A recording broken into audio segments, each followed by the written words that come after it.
Sean bienvenidos a un nuevo video de Descubre con JD.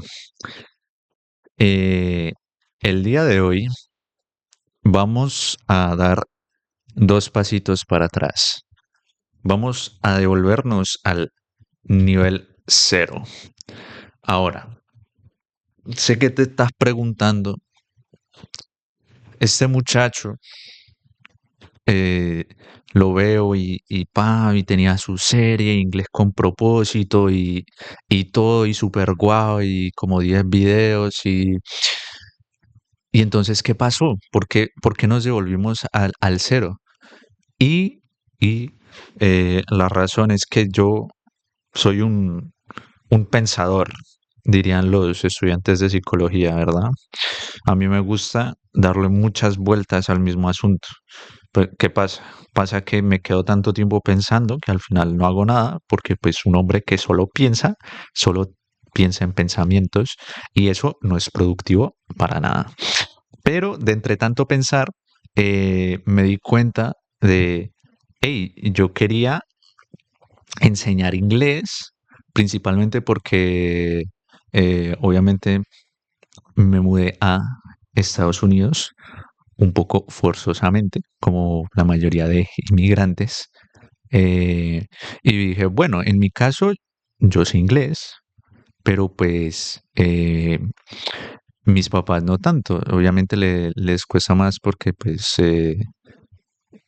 no sé. Pero pues tenemos esta idea de que a los adultos les cuesta más aprender inglés. Entonces yo empecé a pensar y yo dije, chico, ¿cómo le haría yo para enseñar otro idioma? ¿Sí? O cómo aprender. Y entonces creo que me estoy acercando un poco a una posible respuesta. ¿Sí? Entonces, eh, porque yo tenía una conversación el otro día con mi papá y pues yo me preguntaba, porque obviamente hay una diferencia muy grande entre el que no sabe, el que sabe un poquito y el que sabe defenderse y decir todo lo que quiere decir.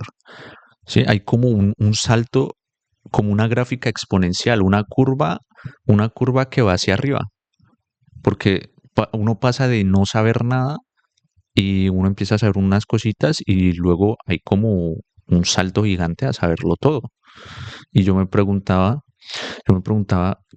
por qué los cursos como que le costaban tanto, como que se quedaban estancados en esa base justo antes de despegar. ¿Sí? Entonces dije, bueno, de pronto lo que está pasando es que yo, en mi afán de querer ser diferente, también estaba cometiendo ciertas falencias. ¿Qué quiero decir con esto? O sea, los videos que hice inglés con propósito están equivocados. No, pienso que no están equivocados. Los demás cursos de idioma están equivocados. Obviamente no puedo hablar por todos, pero principalmente diría que no es que estén equivocados, pienso que están incompletos. ¿A qué hago referencia con incompletos? Eso es lo que vamos a explicar precisamente en esta presentación. Ok, entonces, ¿qué va a haber en esta presentación? ¿Qué es lo que vamos a ver?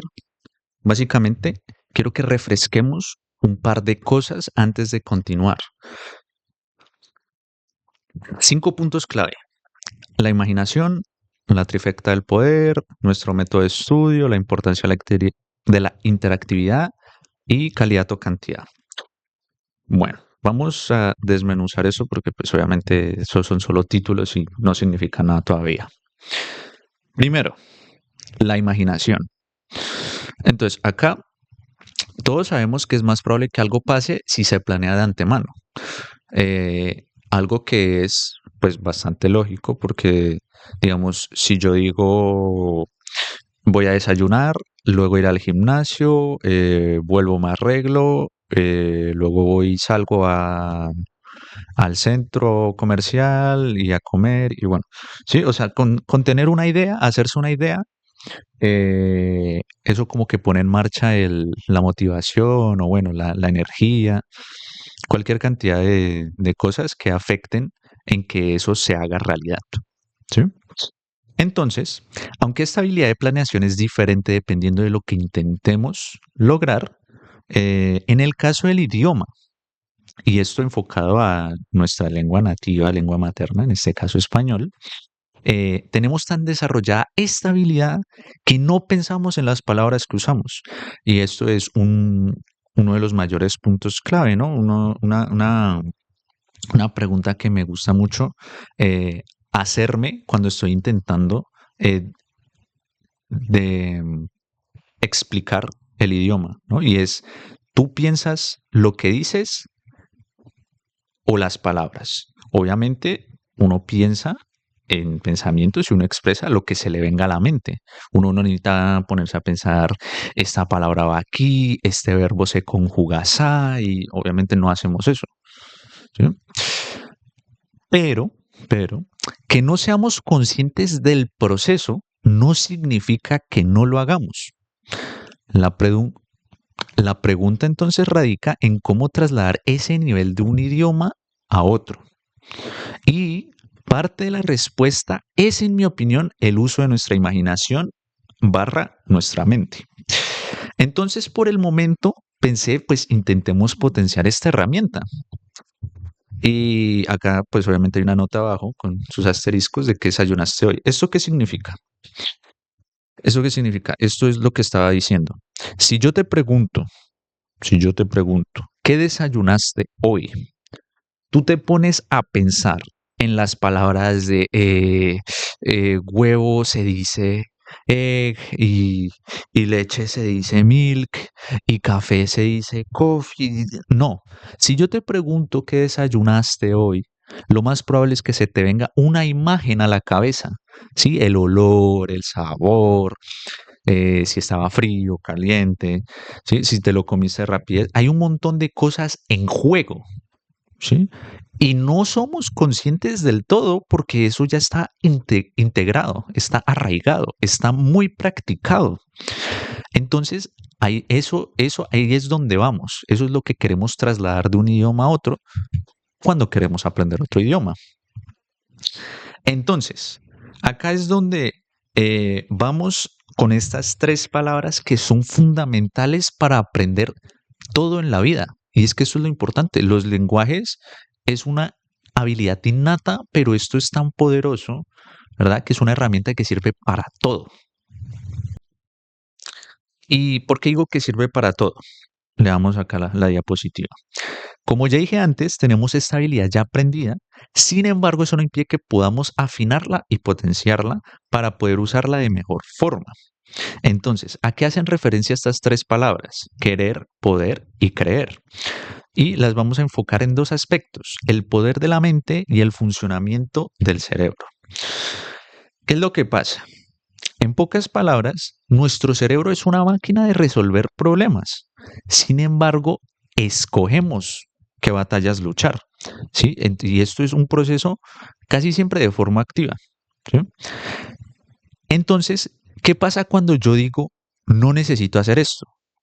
¿Sí? Que inconscientemente eh, el cerebro, ¿sí? El proceso interno de raciocinio crítico descarta y dice no vamos a gastar energía en esa actividad porque dijimos que no lo íbamos a hacer. Y digamos, esto te puede haber pasado, esto puede ser una experiencia en tu vida que alguna vez te pudiste haber topado con un ejercicio matemático y tú lo ignoraste, pero pues lo viste. Inconscientemente puede que tu cerebro se haya quedado registrando ese problema y lo haya intentado resolver mientras tú seguiste con tu vida porque solo lo viste, pero no le diste tiempo de mente, si no lo pensaste.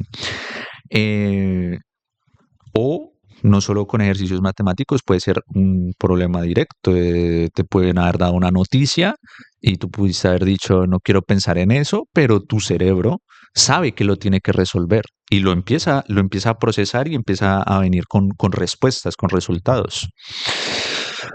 Pero, ¿qué es lo que pasa? Para maximizar la eficiencia de nuestro estudio, en cualquier cosa, tenemos que encontrar un balance de estas tres palabras. Con que falte una se reduce la eficiencia drásticamente. Y ya, entonces acá esto es un ejercicio mental, una reflexión que cada uno tenemos que hacer.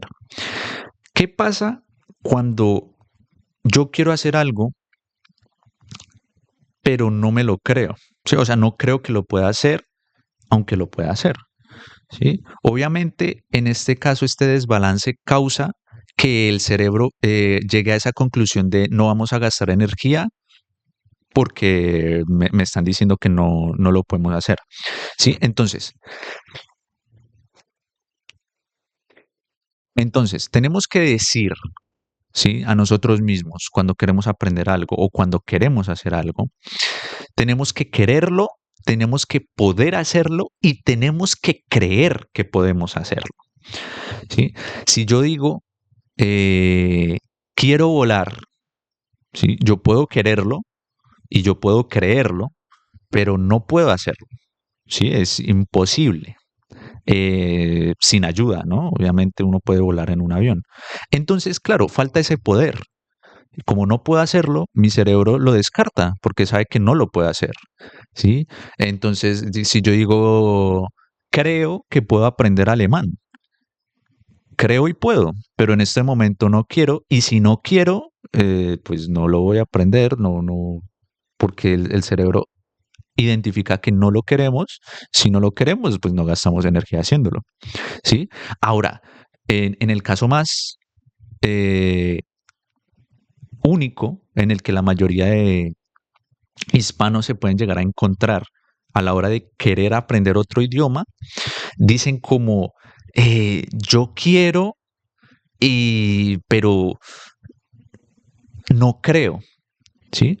De querer puedes quererlo mucho y de poder puedes, porque nacimos para esto, nacimos para hablar, nacimos para expresarnos, pero con decir que no crees que puedes hacerlo, automáticamente estamos poniendo una barrera mental y es el primer obstáculo que tenemos que derribar.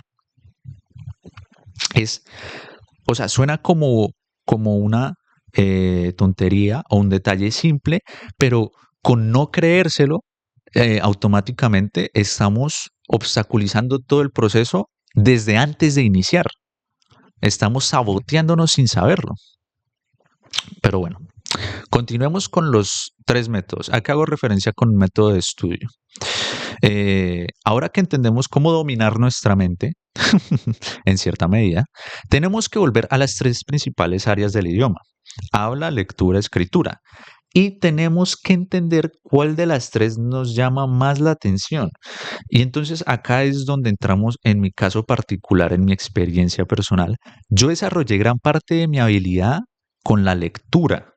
Sí, yo, donde venía, sí teníamos clases de inglés y toda la cosa, pero obviamente una cosa es estudiar en la escuela y otra es que te traigan a Estados Unidos, ¿sí? Entonces, ¿qué es lo que pasa? ¿Qué es lo que pasa? Cuando a mí me preguntan, yo cómo aprendí inglés, yo lo tengo que separar en dos partes, en dos aspectos, dos puntos claves, un antes y un después.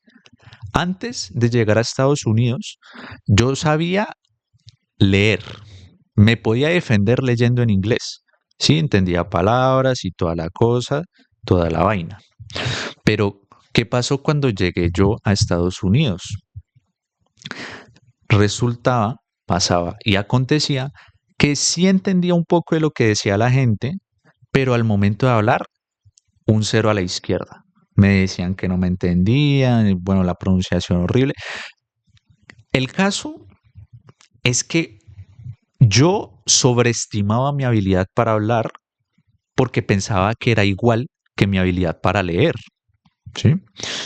Entonces, me tocó trasladar ese conocimiento en lectura al habla. Eso quiere decir que tuve una ventaja a la hora de aprender a hablar porque yo ya estaba familiarizado con el idioma, pero pues obviamente solo en lectura. Entonces, ¿qué es lo que pasa? ¿Qué es lo que pasa? Acá el tema era de accesibilidad, porque digamos cuando uno está en un país de habla hispana y lo que tenemos es un curso de inglés, obviamente estamos hablando con gente que está aprendiendo inglés, ¿sí? Entonces, uno puede tener cierto conocimiento, ciertas palabritas, ciertas frases, pero pues obviamente si uno no las usa con las personas que sí, que sí hablan el idioma, pues nos vamos a chocar contra un muro. Entonces, eso es una tangente aparte. Obviamente, puedes identificar cuál de estos aspectos te agrada más. Y acá básicamente yo lo divido por entre extrovertido e introvertido, pero básicamente es si te gusta hablar con gente desconocida o si prefieres ir por el lado de leer, que es básicamente como los dos mejores caminos, o bueno, los que pienso yo, pero doy la tercera opción de escritura porque pienso que es posible que alguien tenga esa afinidad, pero pues realmente yo no sabría decirlo porque no tengo experiencia con eso. Eh, entonces, pienso que si estás en un país de habla hispana, tienes que invertir en la lectura, principalmente por temas de accesibilidad y descartar completamente el habla. Ahora, descartar completamente el habla no es que no escuches gente hablar, es que obviamente no intentes forzarte a decir cosas porque seguramente hablas peor de lo que piensas. Esto es una habilidad que toca practicar por aparte, pero es posible trasladar de la lectura al habla. Sí, o sea, no hay que intentar aprender todo a la vez.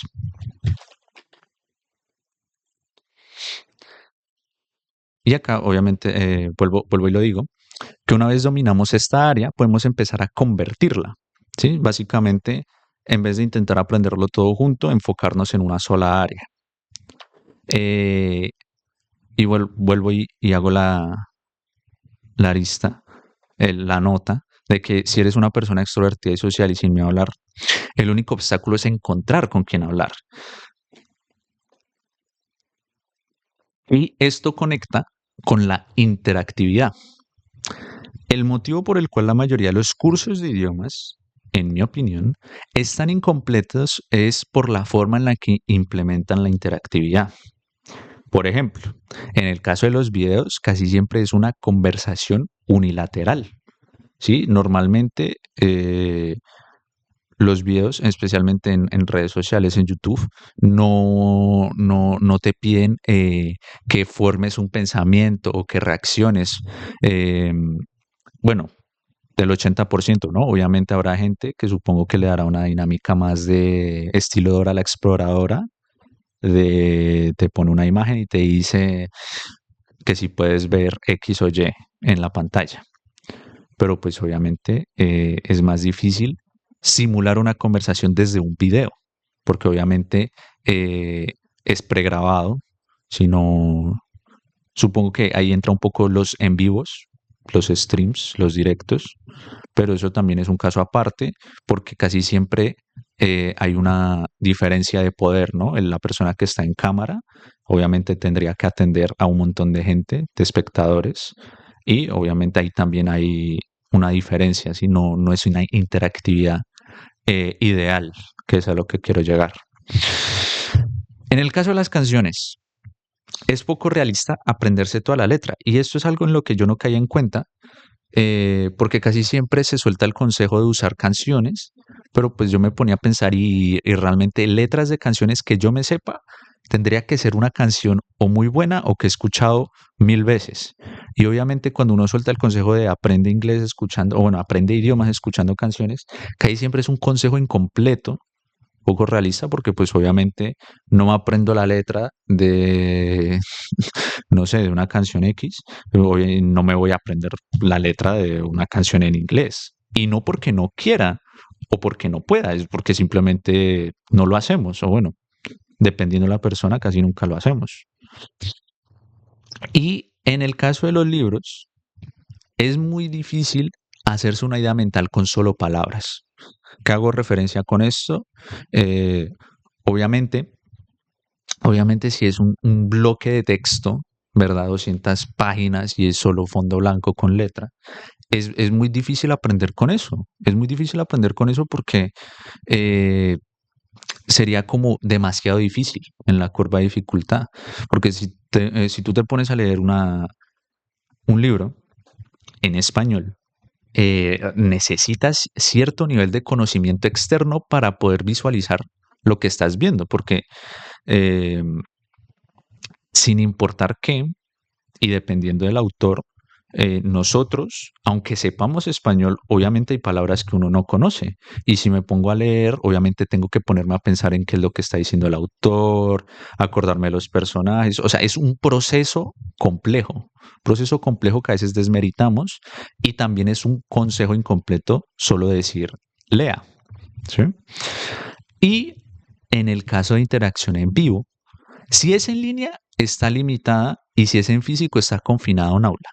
Ahora, acá hago referencia con esto. Casi siempre los cursos de estilo Open English o, bueno, profesor 24/7, pegas una llamada y hablas con ellos. ¿Qué es lo que pasa? Lo que pasa es que eso es una interacción muy limitada, porque para aprender idiomas uno necesita es estar envuelto en una experiencia real, uno necesita vivir. Y pues obviamente un profesor, si está en línea, está limitado a una llamada de Zoom. Y si está en físico, obviamente es un docente que está enfocado en la área gramática o en explicarte reglas, vocabulario, y pues tiene sus usos, sí, pero volvemos al tema, está incompleto, no nos da la experiencia que necesitamos. Por eso, toca aprovechar otros recursos que nivelan, y acá toca recalcar que sin querer estamos sacándole uso a otros recursos porque nivelan esta limitación y pueden ser usados de mejor forma para aprender. Entonces, acá planteamos la pregunta, ¿qué hace que un libro sea para niños?